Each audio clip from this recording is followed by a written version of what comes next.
Carlos VII había muerto y al no dejar descendencia le sucedió el duque de Orleans con el nombre de Luis XII. El nuevo rey era tan cínico y realista como fue iluso y poco práctico Carlos VIII. Al ocupar el trono se propuso dos objetivos.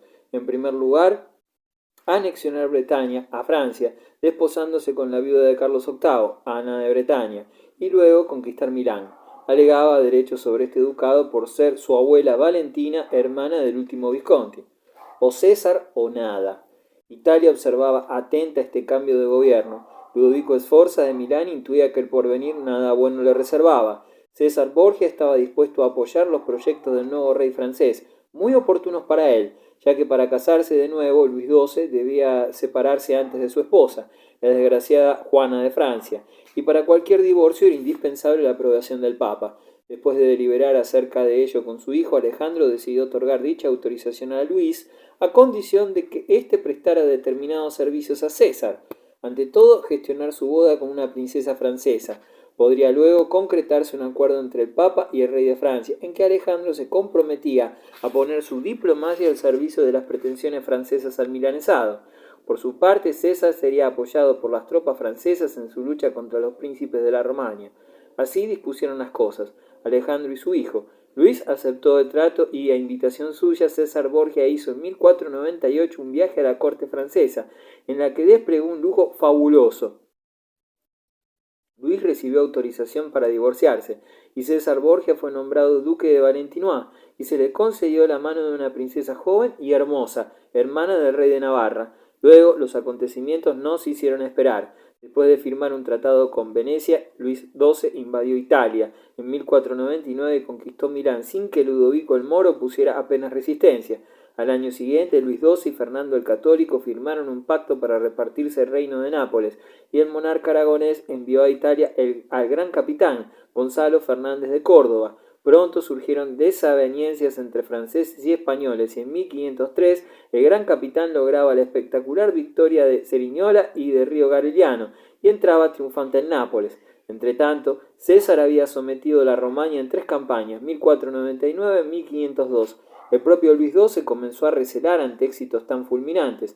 César coronó su obra en el puerto adriático de Sinigaglia, en Italia central, donde precipitó en una trampa a varios condottieros rebeldes que condenó a muerte. Sus contemporáneos admiraron tan pérfido golpe de mano. César juzgaba indispensable crearse un brillante porvenir lo antes posible, y por sus propios medios, ya que su padre empezaba a envejecer. Se mostraba cada vez más cruel con sus enemigos. Sin embargo, no debe imaginarse que solo se dedicó a asesinar, saquear y destruir. También hizo algo provechoso. Alejandro y César Borgia acabaron con las disensiones feudales y la anarquía que imperaba en la Romaña. Implantaron en los estados pontificios un gobierno fuerte y homogéneo, y esta fue su contribución positiva para la historia. Alejandro VI murió en 1503. En nuestra época se comprende mejor hasta qué punto ayudó a su hijo. Nuevas personalidades figuraron en primer plano, firmemente resueltas a no tolerar por más tiempo el régimen de terror que impuso César.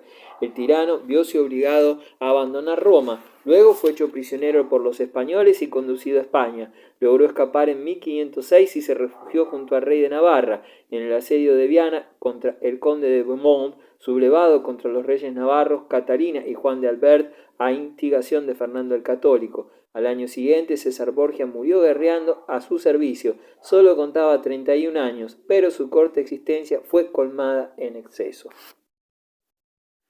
El nacionalismo italiano. Julio II, un pontífice belicoso.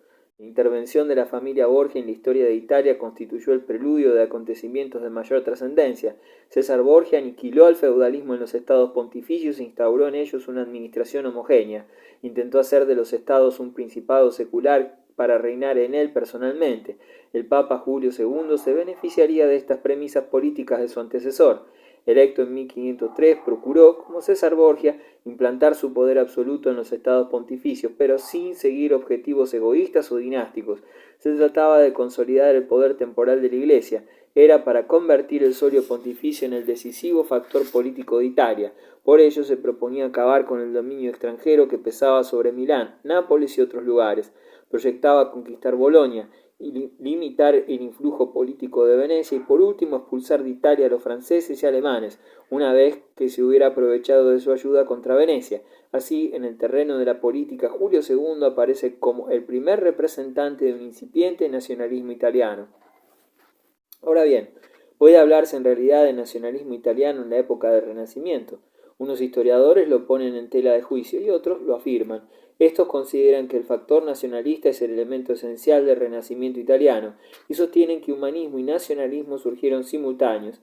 El recuerdo de la antigua grandeza romana llenaba a los italianos de orgullo patriótico y ahí la consigna, liberar a Italia de los bárbaros, franceses y alemanes, que la sometían a su yugo. En términos generales, tal estado de ánimo fue evidente en diversas ocasiones, ya que la vida política del siglo XV se basaba siempre en el patriotismo local, mientras en Francia, en Inglaterra y en España el feudalismo se desvanece ante el Estado nacional, con un poder fuertemente centralizado. Los pequeños principados italianos se hallaban aún enzarzados en continuas guerras intestinas, tratando de conservar su independencia a cualquier precio.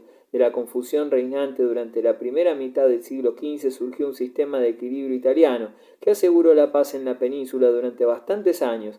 Mientras perduró tal sistema, Italia no logró un auténtico sentimiento de unidad nacional. Italia, botín político. De 1490 a 1500 las tempestades políticas estallaron con redoblada violencia. Príncipes sedientos de conquistas invadieron Italia al frente de sus ejércitos y, al repartirse el botín, procuraron que el poder de sus rivales no alcanzara excesivo incremento. ¿Acaso en el seno de esta situación excepcional el sentimiento de unidad italiana adquirió significación política? Incluso los príncipes que por razones egoístas franquearon las puertas de Italia a las tropas extranjeras adhirieron a la ideología nacionalista. Que Dios tenga piedad de quienes llamaron a los franceses a este país, ya que de ello proceden todas nuestras desgracias, se lamentaba Alejandro VI, aun cuando no tuviese clara conciencia de la situación. Más tarde, el milanés Ludovico el Moro se lamentó de igual modo, precisamente quien provocó la invasión de Italia por Carlos VIII y cuya intervención señaló el comienzo de las invasiones extranjeras. Confieso, decía Ludovico, que he ocasionado mucho daño a Italia, pero lo hice para conservar mi poder. En cambio, en estos últimos tiempos he dedicado toda mi energía a liberar a Italia de los extranjeros. No obstante, no fue de Milán de donde vino la liberación, sino de Roma. Cuando Julio II llegó al trono pontificio se hallaba resuelto a ser el heredero espiritual de aquel César Borgia, a cuya caída tanto contribuyó. El nuevo papa aborrecía de tal modo a la familia Borgia que rehusó ocupar en el Vaticano los aposentos que antes habitara Alejandro VI, pero también otros deseaban aprovechar esta oportunidad excepcional para incrementar sus posesiones. La República de Venecia se había apoderado de diversas ciudades de la Romaña. No obstante, la gran metrópoli mercantil no sentía animadversión hacia el Papa. El Dux y su consejo no concebían que el nuevo señor de Roma pudiera ser tan temible adversario y que Julio II condujera la política italiana a tan alto nivel.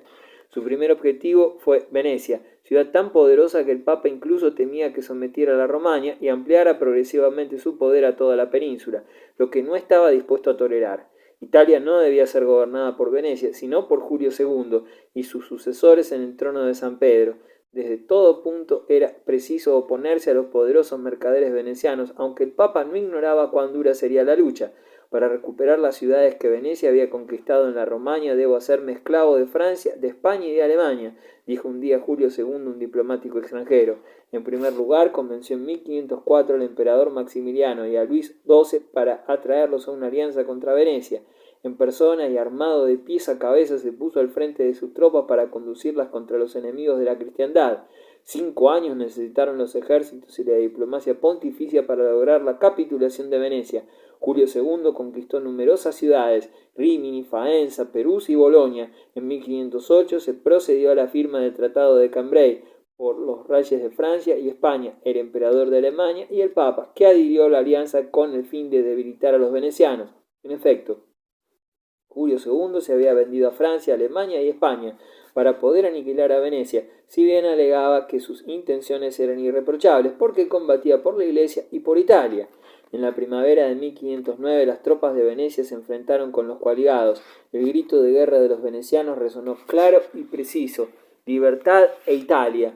y se defendieron con bravura contra los ejércitos más aguerridos de Europa. A la larga no pudieron resistir mucho y fueron derrotados, pero pronto recobraron el ánimo. Venecia había sido vencida por una coalición integrada por los soberanos más poderosos del continente. La diplomacia veneciana lograría enemistar entre sí a los miembros de la Liga. Decidieron ir a Canosa y comunicaron al Papa que Venecia se hallaba dispuesta a ceder los territorios conquistados en la Romaña. Reacción antifrancesa. Julio II previó en ello su gran oportunidad. En 1510 firmó la paz con Venecia y anunció su retirada de aquella coalición que él mismo había organizado. Con su energía característica manifestó en tal ocasión que no sentía deseos de dormirse sobre sus laureles y que por el contrario proseguiría la lucha, esta vez contra un nuevo enemigo, Francia. Desde entonces su consigna bélica fue «arrojad a los bárbaros», palabras que llenaron de entusiasmo y esperanza el corazón de muchos, y se consagró con ardor a la gran aventura que se le ofrecía. En otoño, Julio II logró un nuevo triunfo diplomático. Nunca confió en derrotar por sí solo a los franceses. Se había puesto en contacto con el rey de España, Fernando, y le propuso una coalición contra Francia, surgiendo así la célebre Santa Liga entre el Papa, España y Venecia.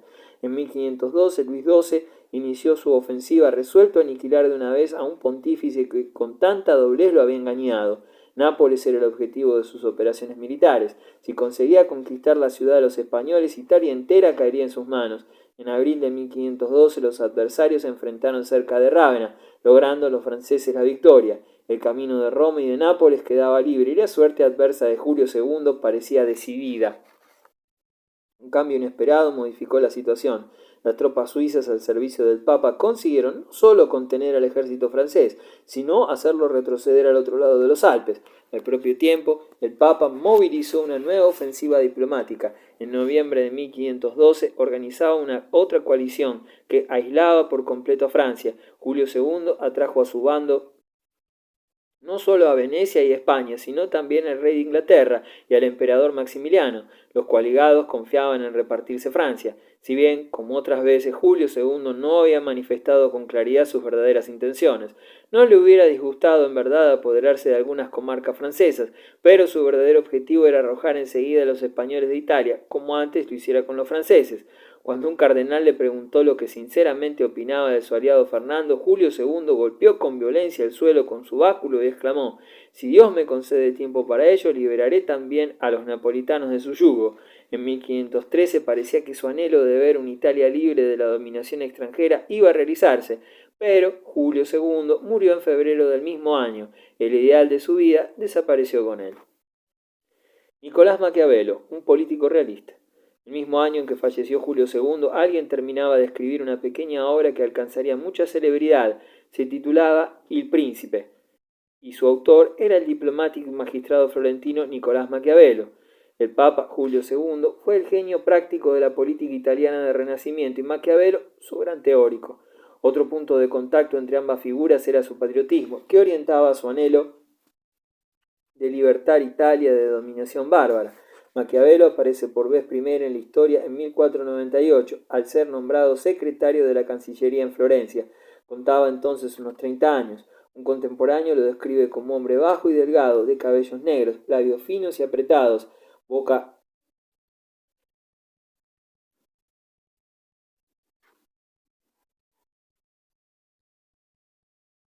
nariz recta y ojos pequeños, inquietos bajo una frente despejada.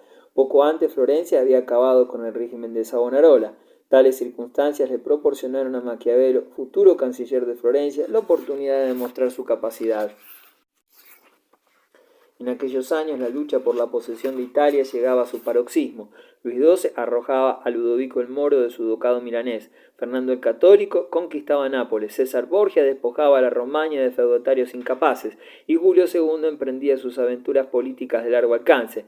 La República de Florencia ordenó a Maquiavelo que tomase contacto con los diversos puntos neurálgicos del momento, y el joven observador se abrió camino entre un laberinto de intrigas. Se relacionó con los hombres más importantes de su época, el rey de Francia, el emperador Maximiliano y el Papa.